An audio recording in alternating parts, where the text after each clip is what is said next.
Agora você ouve uma palavra de vida com o pastor Érico Rodolfo Bussinger.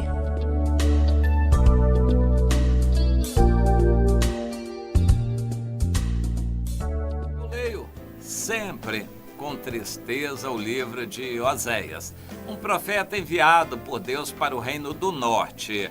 Quando se separou de Judá, seguiu ao Jeroboão, filho de Nebate, que não somente se desviou, mas fez o povo de Deus se desviar também.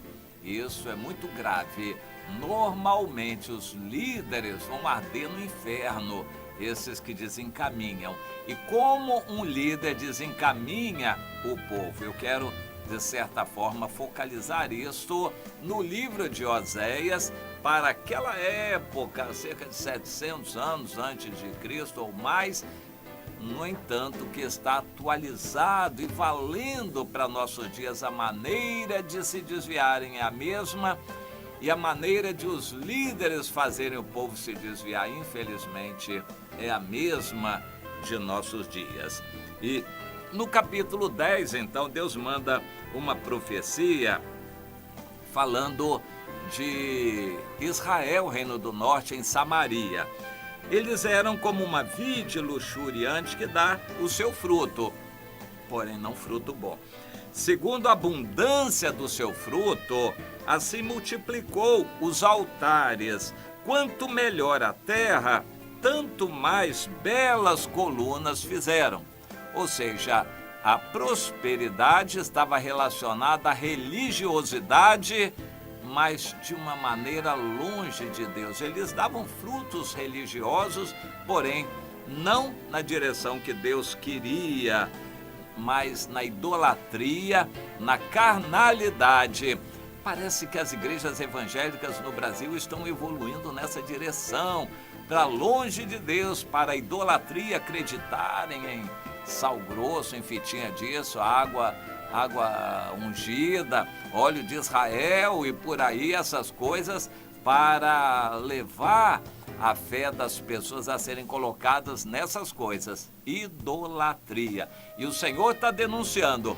Eles estão na carnalidade, porém com religião. Eles são religiosos, porém para o pecado. Será possível isso? A pessoa sincera ir para uma religião e ser desencaminhada? Sim, e é o que mais acontece, e para isso tem que tomar cuidado. Agora o Senhor continua: o coração desse povo de Israel é falso. Eu estou lendo Oséias 10, versículo 2. Por isso eles serão culpados. O Senhor quebrará os seus altares e deitará abaixo as suas colunas.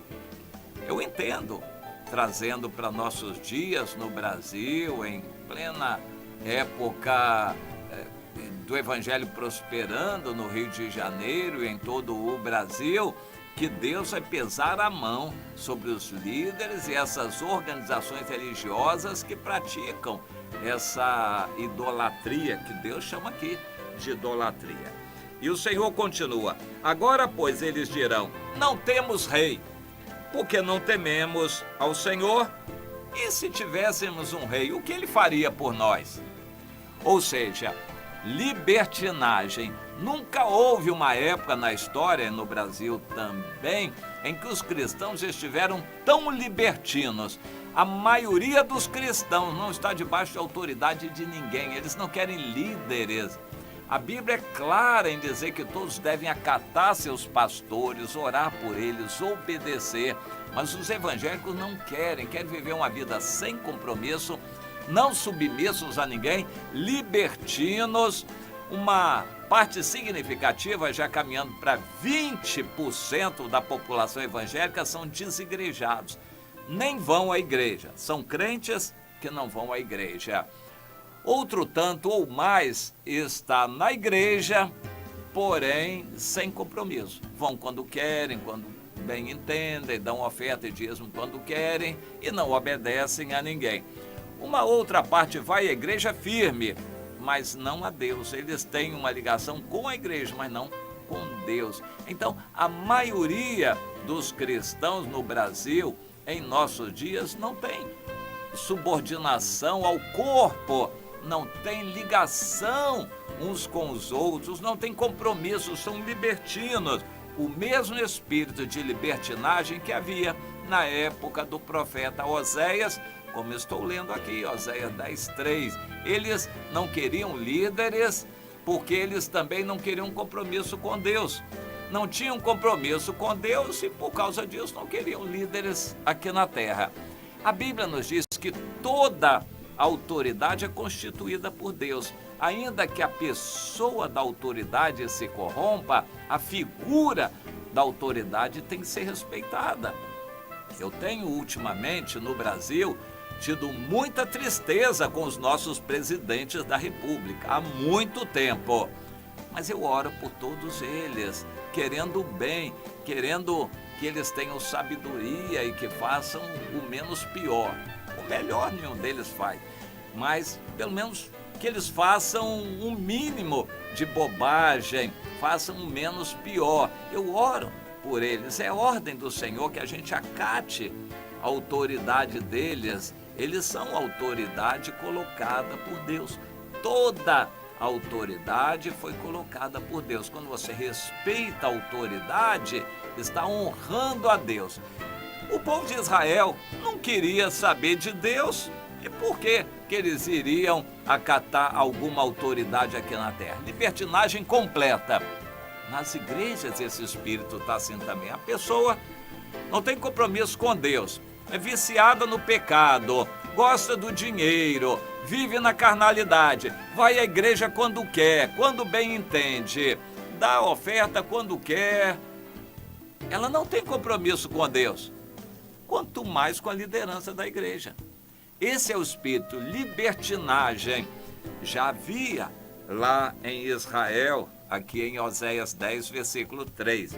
E o Senhor diz, resumindo a atitude deles, eles falam palavras vãs, jurando falsamente, fazendo aliança. Por isso brota o juízo como erva venenosa nos sulcos dos campos. O Senhor diz, por isso eu estou castigando o povo, castigando o Brasil, porque eles estão falsos. E até quando juram, quando falam palavras, quando oram palavras com Deus, isso tudo Deus diz com falsidade. Por isso vem a ira de Deus sobre o país.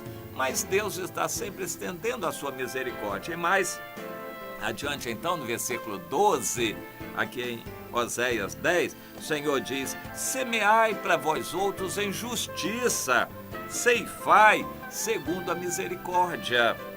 Arai o campo de pousio, ou seja, o campo parado, abandonado, porque é tempo de buscar o Senhor até que Ele venha e faça chover a sua justiça sobre nós. Bom, o convite de Deus. Está ruim a situação no país? Vai piorar. Mas para você, trabalhe mais para Jesus. Semeie em justiça. A boa semente, falando do Evangelho, levando a cada irmão, a cada irmã, a palavra de Deus, o amor de Deus, isso é semear em justiça. E daí? Bom, daí que apesar de tudo, você vai colher um fruto de misericórdia. Ou seja, não é que o povo é bom, não é que faça por onde, mas é Deus quem vai usar de misericórdia se você semear em justiça. O que significa semear em justiça?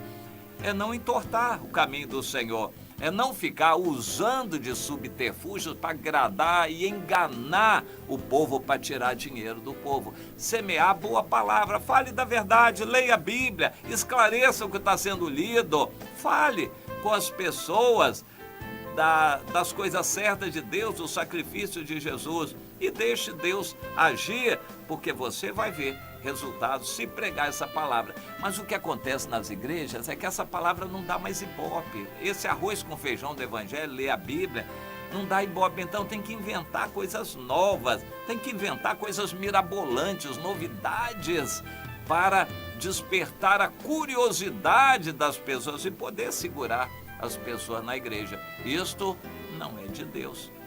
E mais um versículo, o Senhor diz: o resultado é que vocês araram a malícia, colheram a perversidade, comeram o fruto da mentira, porque vocês confiaram nos carros e na multidão dos valentes. Bom, a Bíblia tem várias expressões semelhantes. Uns confiam em carros e em cavalos. Hoje, as pessoas confiam no dinheiro e na propaganda. Há igrejas que querem dinheiro, se empenham e endividam para fazer propaganda na mídia, porque eles querem resultados, eles querem propaganda e dinheiro. Estão investindo nisso e fazendo a obra de Deus em cima disto.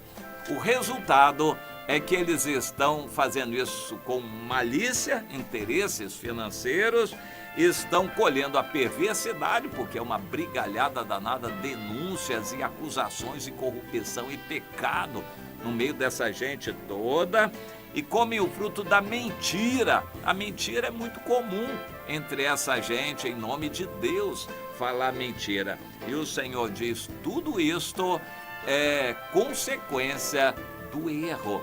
Mas com quem está a palavra de Deus? Fale. Você está com a Bíblia na mão? Fale a Bíblia. Coração limpo, sincero, testemunhe. Ah, mas isso não adianta, ninguém quer. Marca uma reunião de oração na igreja, não vem ninguém. Meu irmão, continue. Se não vem ninguém, venha você. Continue arando e semeando em justiça. Não siga o caminho dos que entortam o caminho da verdade. Cuidado, mas está na hora. O Senhor diz, é tempo de buscar ao Senhor assim, com coração sincero. É tempo de buscar a Deus em espírito e em verdade. O Brasil vai de mal a pior, mas isto é para mostrar de Deus o tempo de buscar a Deus com toda a sinceridade de coração. E não vai faltar quem Deus vai tocar o coração e vai ver você nessa direção e vai se ligar a você também. Continue, o tempo é preciosíssimo, é a época mais maravilhosa, tempo de buscar ao Senhor. Aproveite e ande nesse caminho também.